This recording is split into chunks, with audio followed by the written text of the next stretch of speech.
Oke, halo semuanya. Perkenalkan nama saya Matius. Saatnya sekarang mempresentasikan mengenai ujian akhir semester mata kuliah teori informasi. Oke, yang pertama adalah pengertian teori informasi. Nah, teori informasi adalah sebuah cabang ilmu yang mempelajari cara untuk mengukur, menyimpan, dan mengkomunikasikan informasi.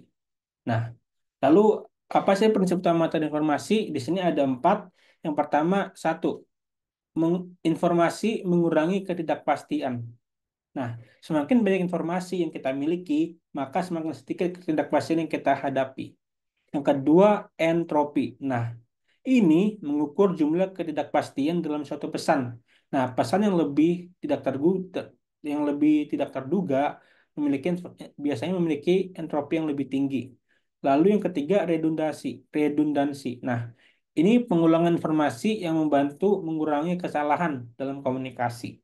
Lalu keempat, kompresi data. Nah, ini untuk mengurangi ukuran pesan tanpa kehilangan informasi pentingnya gitu. Lalu apa sih hubungan entropi dengan teori informasi?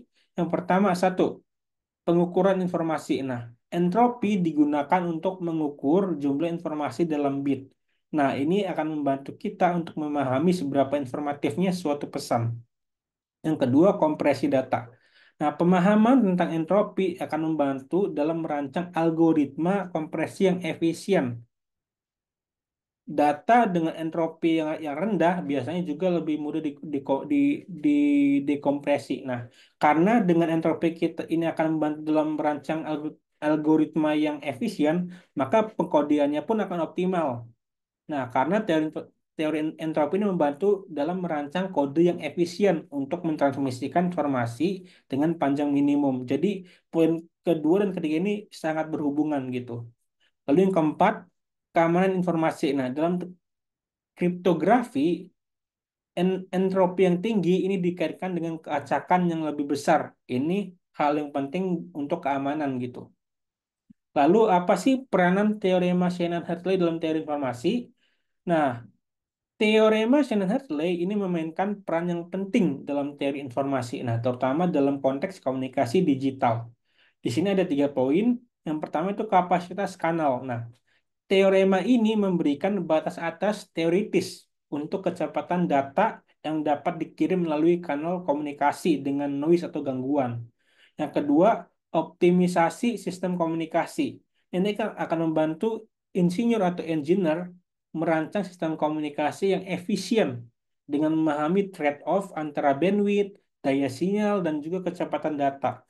Lalu yang ketiga, hubungan dengan kompresi. Nah, menunjukkan pentingnya kompresi data untuk mencapai kecepatan transmisi yang mendekati kapasitas kanalnya. Nah, lalu selanjutnya, apa sih penerapan teori redundansi ini dan koreksi kesalahan dalam teori informasi? Nah, di sini ada 3 poin. Yang pertama, komunikasi digital. Nah, dalam jaringan komputer, modem, dan perangkat komunikasi lainnya, teknik redundansi dan koreksi kesalahan digunakan untuk memastikan data yang dikirimkan melalui saluran komunikasi yang bising atau banyak noise-nya dapat diterima dengan akurat. Yang kedua, penyimpanan data.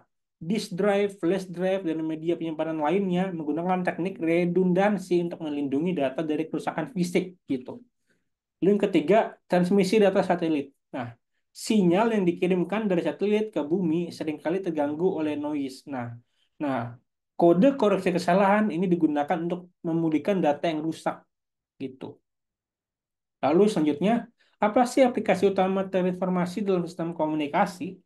Yang pertama, satu, kompresi data. Nah, kompresi data ini mengoptimalkan penyimpanan dan transmisi data dengan mengurangi redundansi. Contohnya format kompresi seperti zip, JPEG, dan MP3. Lalu kedua, pengkodean kanal. Pengkodean kanal. Nah, ini menambahkan redundansi yang terkontrol untuk mendeteksi dan mengkoreksi kesalahan selama transmisi. Contohnya kode Reed Solomon digunakan dalam CD, DVD, dan juga komunikasi satelit.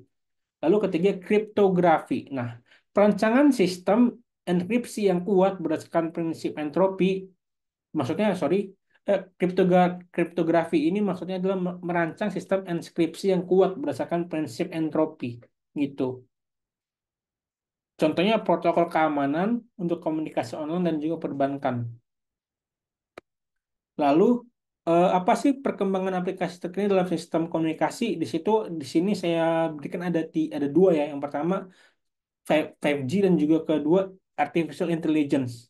Nah, untuk komunikasi 5G ini, kecepatan data ultra tinggi dengan latensi yang rendah. Yang kedua, network slicing untuk layanan yang disesuaikan. Dukungan untuk Internet of Things atau IoT yang massal. Lalu eh, penelitian untuk 5G yang sudah dimulai fokus pada terahertz dan komunikasi kuantum. Nah, untuk artificial intelligence ini akan mengoptimalisasikan jaringan otomatis dan juga melakukan prediksi dan pencegahan gangguan jaringan. Oke, mungkin sekian presentasi dari saya dan terima kasih.